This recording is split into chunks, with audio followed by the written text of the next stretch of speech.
उतारा क्रमांक 14. प्रस्तुतचा अर्ज कलम 12,18,19,20 व 22 अंतर्गत कौटुंबिक हिंसाचारापासून महिलांचे संरक्षण कायदा 2005 अंतर्गत कौटुंबिक हिंसाचारापासून संरक्षण. अर्जदार बाईच्या पालनपोषणासाठी दरमहा खावटी स्त्रीधन परत मिळण्यासाठी आणि 5 लाख रुपये नुकसान भरपाईच्या मागण्या मिळण्याकरिता दाखल केला आहे. परिच्छेद. अर्जदार ही गैरअर्जदार क्रमांक 1 ची पत्नी आहे. गैरअर्जदार क्रमांक 3 व 2 हे अर्जदार बाईचे सासू सासरे आहेत. गैरअर्जदार क्रमांक 4 हा गैरअर्जदार क्रमांक 1 चा भाऊ आहे आणि गैरअर्जदार क्रमांक 5 ही गैरअर्जदार क्रमांक 4 ची पत्नी आहे.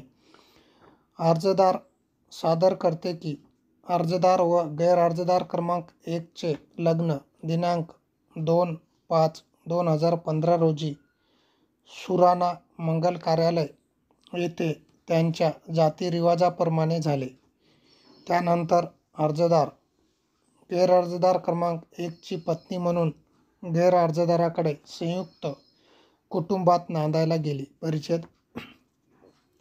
अर्जदाराचे थोडक्यात कथन असे की लग्नात गैरअर्जदाराच्या मागणीनुसार गैरअर्जदार क्रमांक 1 ला सोन्याचे दागिने, मंगळसूत्र, कानातले दागिने, गोफ, अंगठी असे एकूण 1,50,000 रुपये किमतीचे आणि संसारोपयोगी वस्तू अंदान म्हणून तिच्या वडिलांनी दिल्या.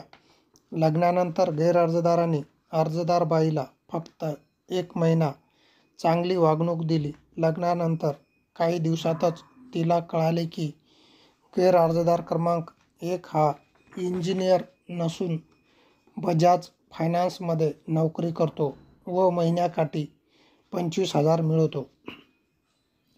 संपूर्ण परिवार त्याच्यावर अवलंबून आहे. गैरअर्जदार क्रमांक 1 ला दारूचे व्यसन आहे. तो दारूच्या नशेत शिवीगाळ व मारहाण करायचा. गैरअर्जदार क्रमांक 1 हा तिला नेहमी माहेरून पैसे आण म्हणून तगादा लावित होता. लग्नात फ्रीज, सोफासेट आणि टीव्ही दिला नाही म्हणून तिला त्रास देत होता. तिला व्यवस्थित काम करता येत नाही, स्वयंपाक नीट करता येत नाही. तुझ्या बापाने लग्नात हुंडा दिला नाही, तू रांडची मुलगी आहे असे म्हणून शारीरिक व मानसिक त्रास देत होते. तू मला सोडचिठ्ठी दे, मला तुझे दुसरे लग्न करायचे आहे.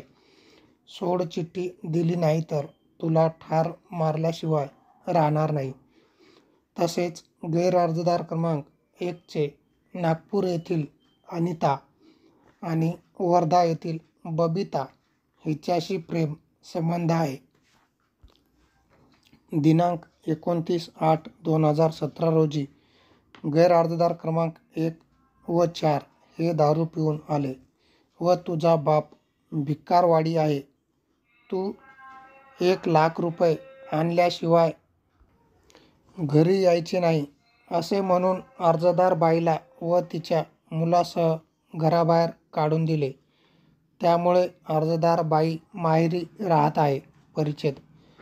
अर्जदार बाई असेही कथन करते की तिच्याकडे उत्पन्नाचे कोणतेही साधन नाही. त्यामुळे तिचे स्वतःचे व तिच्या मुलाचे पालनपोषण, औषधोपचार व शिक्षणाचा खर्च करण्यास असमर्थ आहे. याउलट गैरअर्जदार नोकरी करतो आणि त्याच्याकडे सुपीक दर्जाची घोडेगाव येथे शेती आहे. त्यापासून तो 5 ते 6 लाख रुपये नफा मिळवितो. त्यामुळे गैरअर्जदार क्रमांक 1 ने दरमहा 16,000 रुपये दोन्ही अर्जदारांना पोटगी द्यावी. गैरअर्जदाराने तिला कोणत्याही प्रकारे त्रास देऊ नये असा प्रतिबंधात्मक आदेश व्हावा. तिला प्रति महिना 6,000 रुपये घरभाडे मिळावे. 5 लाख रुपये नुकसान भरपाई मिळावी. संपूर्ण स्त्रीधन परत मिळावे अशा मागण्याकरिता सदरचा अर्ज दाखल केला आहे. त्याचप्रमाणे निशाणी क्रमांक 42 प्रमाणे गैरअर्जदार क्रमांक 1ने त्याचे आधार कार्ड, टी.सी, कोतवाल बुक नकल व जातीचा दाखला अर्जदार क्रमांक 2च्या शिक्षणासाठी पुरवावे अशी सुद्धा मागणी केली. परिषद अर्जदारांनी निशाणी क्रमांक 16वर त्यांचे लेखी उत्तर दाखल केले. त्यामधील अधिकच्या कथनात त्यांनी कथन केले की विवाहानंतर अर्जदार बाई 8 दिवसातच बरे वाटत नसल्याचे सांगून माहेरी निघून गेली. लग्नापूर्वीपासूनच अर्जदार बाईच्या डोक्यात गाठ असल्याने तिला अचानकपणे चक्कर यायचे. सदर आजारपणाचे कारण सांगून उपचारासाठी अर्जदार बाई नेहमी माहेरी राहत असे. त्यानंतर अर्जदार क्रमांक 2चा जन्म झाला. त्यावेळी गैरअर्जदार क्रमांक 1 तिला घेण्यासाठी तिच्या माहेरी गेला असता सीझर झाल्याने कारण सांगून तिच्या आईने अर्जदार बाईस पाठविले नाही. मुलाचे नामकरण झाल्यानंतर तिला गैरअर्जदार क्रमांक 1ने नांदावयास नेले. त्यानंतरही 3 महिन्यातच अर्जदार बाईने परीक्षा देण्यास जायचे आहे असे सांगून माहेरी निघून गेली. ती नेहमी गैरअर्जदार क्रमांक 1ला कुटुंबापासून वेगळे राहण्यासाठी तगादा लावायची. त्यामुळे गैरअर्जदार क्रमांक 1 त्याच्या कुटुंबापासून वर्धा येथे वेगळे राहू लागला होता. 2 महिन्यानंतर 2 ऑक्टोबर गांधी जयंती सुट्टीच्या दिवशी इतर गैरअर्जदाराकडे भेटायला जायच्या कारणावरून गैरअर्जदार क्रमांक 1 सोबत वाद केला आणि आपले डोके भिंतीवर आपटले. त्यानंतर तिच्या आई वडिलांना फोन करून स्वइच्छेने माहेरी निघून गेली. गैरअर्जदार क्रमांक 1 हा तिला आजही नांदविण्यास तयार आहे, परंतु तिला मुळीच संसार करायचा नाही. त्यामुळे तिने सदरचा अर्ज मुद्दाम त्रास देण्यासाठी दाखल केला.